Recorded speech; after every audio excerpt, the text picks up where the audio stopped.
Vamos com a grande expectativa do dia, o grande destaque, a notícia internacional. Voltamos a falar com o nosso analista Américo Martins sobre a reunião que acontece hoje nos Estados Unidos entre Donald Trump, Volodymyr Zelensky e os principais líderes europeus. O que está em discussão é o futuro da guerra na Ucrânia. E a gente vai olhar com o Américo Martins para algumas condições que já foram colocadas por Vladimir Putin, que foram reforçadas na reunião entre Putin e Donald Trump na última sexta-feira e que nesse momento estão nas mãos de Volodymyr Zelensky. Entre essas condições, Américo, temos, por exemplo, a questão relativa ao ingresso da Ucrânia na OTAN e também a cessão de territórios aos russos, inclusive Volodymyr Zelensky já sinalizando essa possibilidade.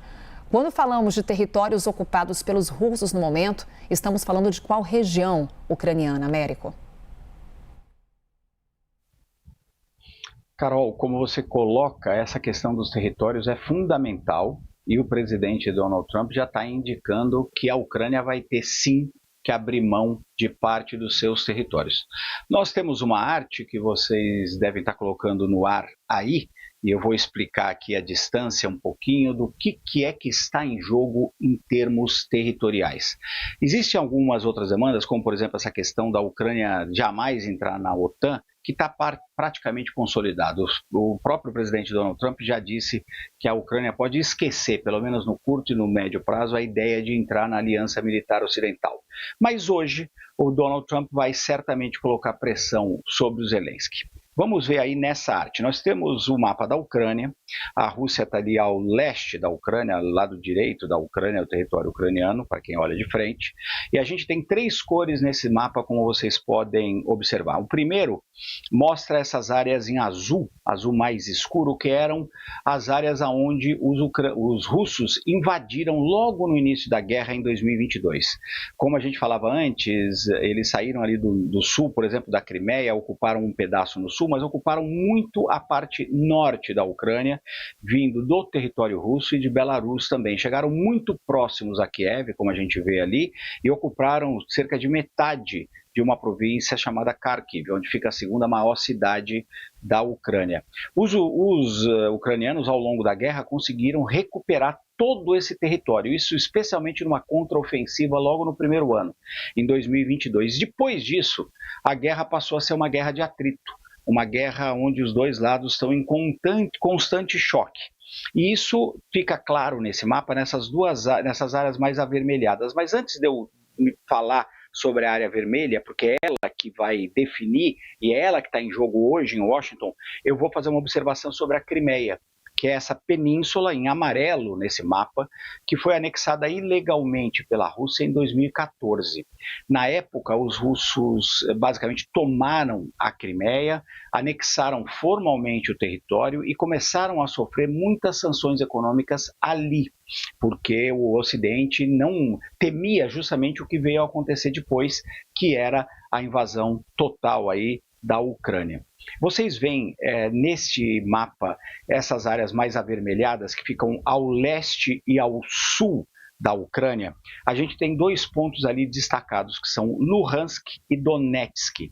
São duas províncias da Ucrânia, lá no leste do país, que juntas é a região que a gente chama de Donbás. Durante essa guerra, a gente falou muito do Donbás, porque desde 2014 aconteceram guerras ali entre os russos e forças financiadas pelos russos, separatistas, dentro dessas províncias e o exército ucraniano. São essas as duas áreas que mais interessam ao Vladimir Putin. São áreas onde a maior parte da população, antes da guerra, falava russo e era etnicamente russa. Então o Putin quer dominar completamente essas duas províncias, Luhansk e Donetsk. Vocês veem aí no mapa, por exemplo, que Luhansk está quase toda tomada pelos russos, mas Donetsk não. Ela está basicamente dividida. O que o Putin quer ali? Ele quer dominar totalmente Donetsk. Ele quer que os ucranianos recuem, abandonem inclusive uma área estratégica para a defesa futura da Ucrânia, para ele dominar completamente Luhansk e Donetsk. As outras duas áreas mais ao sul, ali onde vocês veem a cidade de Mariupol, são a área de Zaporizhia, parcialmente dominada pelos russos, e mais perto de Mariupol, ali na fronteirinha com a Ucrânia, é Kherson. É uma área, uma outra província. Nessas duas províncias, o Putin aceitaria congelar a linha de frente. Ele não quer necessariamente dominar completamente aquelas duas regiões. Mas o que é muito complicado para os ucranianos, além, obviamente, de abrir mão de quase 20% do território, ou seja, um quinto de todo o território do país, ele quer que os ucranianos recuem em Donetsk. Isso é muito problemático para a defesa futura da Ucrânia. Então, são concessões muito importantes, são concessões que dificilmente a Ucrânia pode aceitar, mas ela vai ficar, esse é o temor, sem opções. Porque se o Donald Trump der um checkmate hoje ou nos próximos dias no Zelensky, ele vai falar, olha, você pode acabar com essa guerra desde que você atenda a essas concessões, e agora a questão passa a ser: que garantias o Ocidente daria para a Ucrânia se a Ucrânia aceitasse, mesmo que não tivesse outra opção e fosse forçada a aceitar a entrega de todos esses territórios? Como o Ocidente poderia ajudar a Ucrânia caso o Putin volte a querer avançar sobre o território ucraniano? Vocês veem nesse mapa que ele chegou muito perto de Kiev.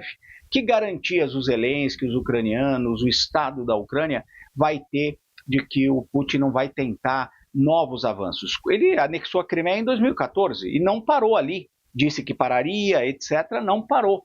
Sempre que os russos dão alguma garantia, o Ocidente vê isso com muitas reservas.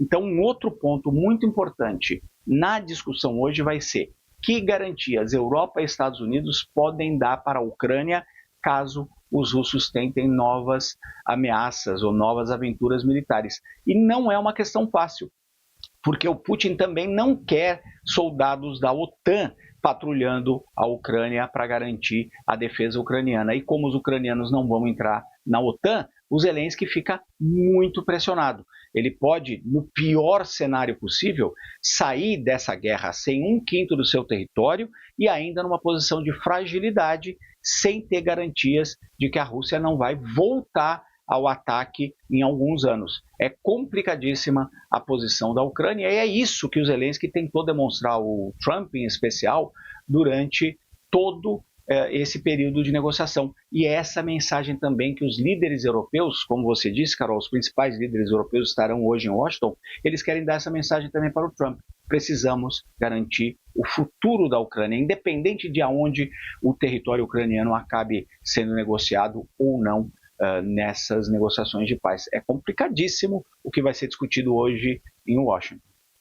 Ou seja, se falarmos aqui em cessão de território por parte dos ucranianos, estamos falando de mais uma região ucraniana anexada pelos russos em cerca de 10 anos. Olha a fragilidade da Ucrânia nesse momento.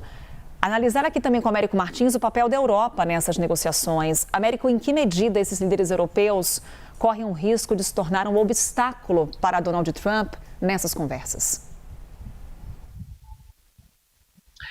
Esse é um dos grandes problemas e essa é a grande tentativa do Putin. A estratégia do Putin não é só dominar a Ucrânia. Ele quer dividir a aliança militar ocidental, a OTAN. Ele quer criar uma cisão ou aprofundar uma cisão que já existe, num certo sentido, entre os Estados Unidos e os europeus. Ele quer colocar o Trump um pouco contra esses líderes europeus. O Trump, que é o primeiro presidente norte-americano que não é completamente alinhado com a Europa, que já lançou muitas dúvidas com relação à OTAN. Então essa é uma grande, enorme preocupação dos europeus, é tentar manter intacta essa aliança com os americanos, o que vai ser difícil. Os europeus criaram uma estratégia de continuar apoiando a Ucrânia. Então, por exemplo, quando o Trump começou a questionar por que os americanos estavam dando tanta ajuda financeira e tantos armamentos para os ucranianos, os europeus vieram com um plano que era o seguinte: vamos então comprar os armamentos americanos e vamos entregar para a Ucrânia. Então o Trump não tem mais esse problema de estar usando o dinheiro do contribuinte americano para enviar os armamentos para a Ucrânia. Então a Europa vai comprar esses armamentos. Isso já está acontecendo. Mas tem um problema grave aqui, Carol.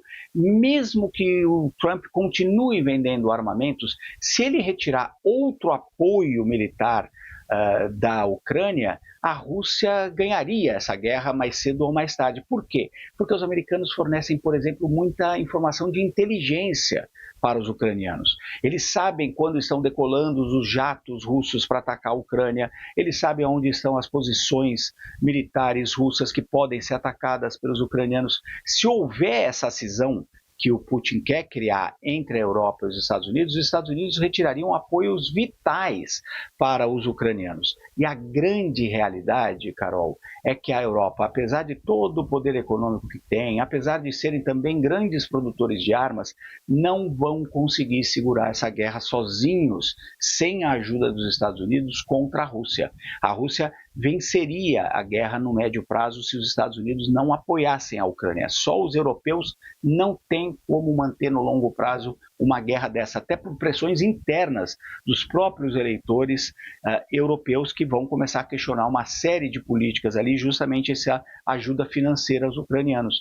Então, os líderes europeus estão indo a Washington hoje, em primeiro lugar, para mostrar solidariedade à Ucrânia e dizer que vão defender a Ucrânia, mas tentar evitar essa cisão. Eles querem convencer o Trump a mantê-los unidos de alguma forma e não retirar completamente o apoio da Ucrânia. É muito sensível, inclusive, essa missão dos europeus e por isso, justamente por ser tão importante, que todos eles basicamente concordaram em ir às pressas para Washington. Abriram mão de todos os compromissos que tinham e estão agora a caminho de Washington, onde vão se encontrar com o presidente Donald Trump hoje. Nós estamos falando de todos os principais líderes europeus, primeiros ministros do Reino Unido, da Alemanha, da Itália, o presidente da França, Emmanuel Macron, a chefe da Comissão Europeia, o secretário-geral da OTAN, estão todos lá. Por quê? Porque esse risco de uma cisão ampliada entre os dois lados é grande. Não vai acontecer isso hoje, não vai acontecer nos próximos dias,